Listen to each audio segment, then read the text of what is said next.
Gepetto did love Carlo, but not in the way most of us think. It wasn't selfless, protective kind of love. It was obsessive, controlling, and ultimately destructive. The kind of love that says, "You belong to me," rather than "I want you to live your own life." Let me explain. In Lies of P, we are placed in a situation where Gepetto is framed as grieving father, a man who lost everything and is trying to bring his son back. On the surface, that sounds tragic, even sympathetic. But his actions lead to chaos, manipulation, and the death of countless people. He lies, he uses others, and he's willing to sacrifice everything just to revive Carlo. And what I see now is that Gepetto loved Carlo, but in a way that erased Carlo as a person. He didn't want his son back. He wanted control over what his son meant. If you strip down everything down to its core, Gepetto's entire plan in Lies of P plot revolves around one idea – bringing Carlo back, no matter the cost. But the real love says, "I'll let you if you have to," and Gepetto never even considered that option. Instead, he creates puppets, manipulates events, and orchestrates an entire chain of suffering just to achieve his goal. He doesn't hesitate, he doesn't question whether Carlo would even want this. That is a key problem. Because at no point does Gepetto try to honor Carlo's identity. He tries to override it. There is this underlying idea that keeps coming up when I think about his actions. He doesn't love Carlo as a person. He loves Carlo as something that belongs to him. As a result, he doesn't see P as individual as well. He sees him as a vessel, a tool, a step toward his end goal. And that's not just interpretation. That's consistent with how his actions play out. He is willing to throw P into danger, manipulate outcomes, and even put him against impossible odds, all for sake of his plan. Love doesn't treat people like replaceable parts. Possession does. One of the strongest arguments against previous statements is this: Gepetto did everything for his son. And technically that's true, but that doesn't automatically make it good. Because when you look closer, every single act of love is built on something destructive. He initiates events that lead to widespread death. He manipulates people and systems to harvest what he needs. That is not collateral damage, that is intentional sacrifice. And Gepetto definitely knows what he is doing. This isn't a desperate man making impulsive decisions. This is someone who systematically chooses his life over others. Even if his goal in Lies of P storyline was Carlo, the scale of destruction he causes completely overshadows any claim to selflessness. And I think that is a turning point. Because once love starts justifying mass harm, it stops being love in a meaningful sense. It becomes obsession.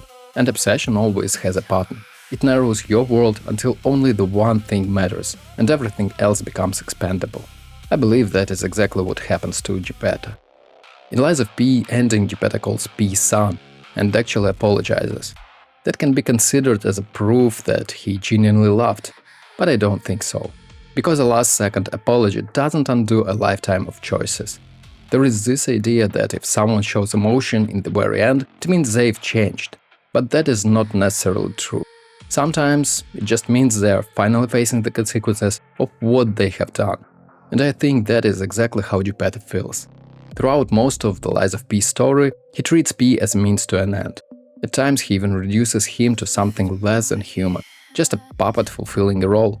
Then suddenly, in the final moments, he calls him son. So what changed? Did Gepetto suddenly become a better person, or did he just momentarily recognize what he was about to lose? There is a huge difference. Recognizing humanity at the last possible moment isn't redemption, it's regret. And regret doesn't erase intention. Even within the different endings, this inconsistency is clear. In some Lies of P outcomes, his final words are cold and dismissive. In others, they are emotional and apologetic. That variation doesn't show growth, it shows instability in how he perceives others. Which reinforces the core idea: Gepetto's love isn't steady or unconditional. It shifts depending on whether things align with his expectations. That is not love, that is control trying to hold on as it slips away. We may still assume that Gepetto did love Carlo, but even that doesn't mean he respected him. Respect means accepting someone's authority. Respect means letting them exist as they are, even if it means losing them. Gepetto does the opposite. He tries to rebuild Carlo according to his own vision. He assumes Carlo would want to return. He forces that outcome, regardless of the consequences. At no point does he stop and ask, what would Carlo have wanted? And that silence speaks louder than anything else.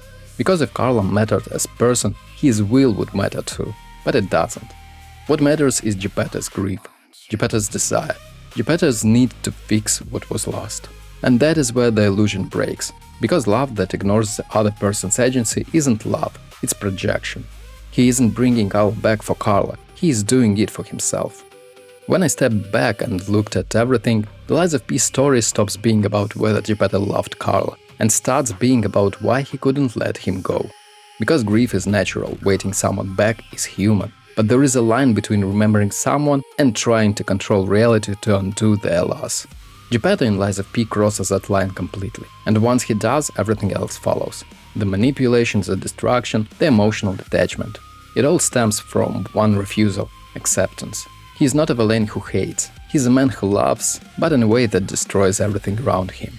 So did Gepetto really love Carlo? Yes, but it wasn't the kind of love that protects, respects or lets go. It was the kind of love that consumes, the kind that turns people into ideas instead of individuals, the kind that justifies anything, no matter how terrible, as long as it serves a goal. And that is why Lies of P story hits so hard. Thanks for watching, hit that like button and subscribe for more Lies of P guides and lore videos, and stay sharp out there.